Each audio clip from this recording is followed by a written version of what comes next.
the books, they're banning the books. They're trying to take our preciouses. Even if you're on a no-buy, you should go to the bookstore and buy all the banned books because they may be gone forever. And we must give them a good home. It'll be okay, my preciouses. My precious, they'll never take you from me. So you may have seen some videos going around about people saying that books are being banned by the US government, insinuating or blatantly telling you that you need to go purchase them before they are removed from the stores. This is fear-mongering. People are falling for this wholesale and making videos about going to the bookstore and walking out of them while they still can and just being thankful there's nobody at the door to stop them. Perpetuating the fear. And if you found yourself believing this rhetoric, I beseech thee to stick around for this video, you gullible gooses, because I have the facts and the receipts, and I'm going to spoon feed you. Open wide for the airplane! First off, if a book shows up on a ban list, that does not mean it is illegal to be produced, distributed, or owned. It's not a Class 1 substance, okay? The books on the bookstores are not going anywhere. In fact, never in our nearly 250-year history has the US government recommended or banned any book. It has never happened. This here is a fantastic work of fiction, but it's still fiction. If you think this is happening, you need to go touch grass. Oh, that's so much better. Because, and I'll say this loudly for everybody in the back, we have a First Amendment right to freedom of speech. Okay, then what does banning mean? Banning applies to educational and public library settings only. And libraries. This is a local county level thing. If you go to the Department of Education website, you will see their stance on books and education. Acting Assistant Secretary for Civil Rights Craig Traynor said this: the department adheres to the deeply rooted American principle that local control over public education best allows parents and teachers alike to assess the educational needs of their children and communities. Parents and school boards have broad discretion to fulfill that important responsibility. These decisions will no longer be second-guessed by the Office for Civil Rights at the U.S. Department of Education. But are there standards for legal banning of books in local education settings? Yes. According to the Supreme Court, for a book to be banned, it must meet certain criteria. School boards cannot remove books from school library shelves because they dislike the idea of the books. The removal must be based on a valid educational reason. It must not be an attempt to suppress a particular viewpoint or ideology. The standard for determining whether a book is inappropriate involves evaluating whether the content is obscene.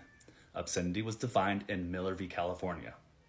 Material is considered obscene if it lacks serious literary, artistic, political, or scientific value, if an average person applying contemporary community standards would find the work appeals to the prurient interest, and if it depicts sexual conduct in a patently offensive way.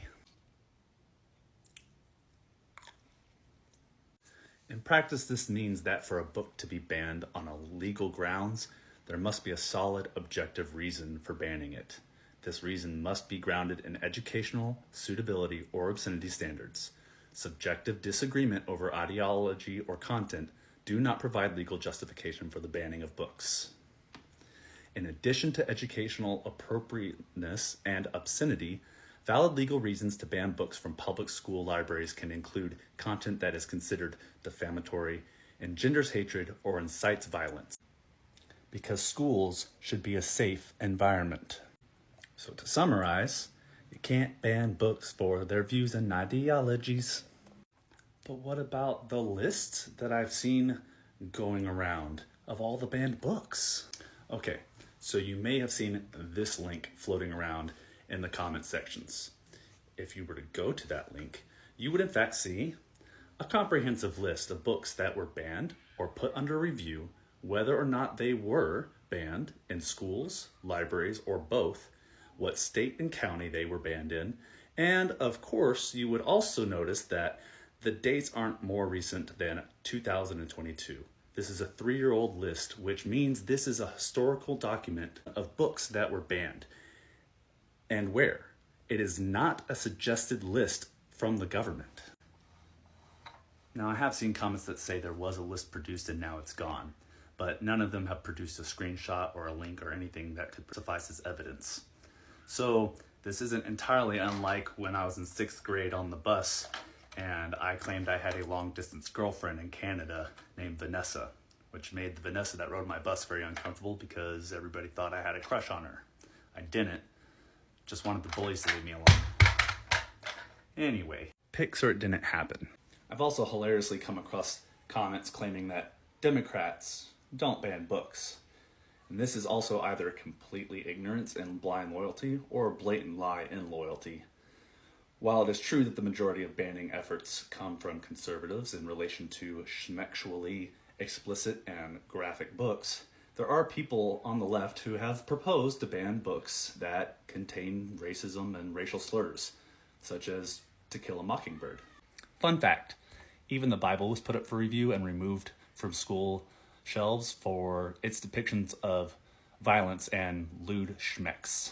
So the short of it is if you want to read any book that is banned, you can, and will still be able to access it in most libraries and schools. If it is, however, restricted in your area, then you can head over to the bookstore and pick up a copy. And if you think that your elementary or middle school child needs to be able to access explicit and graphic content, well, I disagree with you, but that's your business. So my lovelies, it's okay if you've been a gullible goose, but don't be a dense giraffe. Don't take my word for everything. Go and do some research for yourself. And if I'm wrong about anything, feel free to come back and tell me in the comments. But you better bring receipts, or I'll just think you're talking about a fake girlfriend in Canada. Also, if you liked something, learned something, or laughed at something, or just simply made it this far, please hit those buttons on the side. I love you, little page turners. Keep on reading.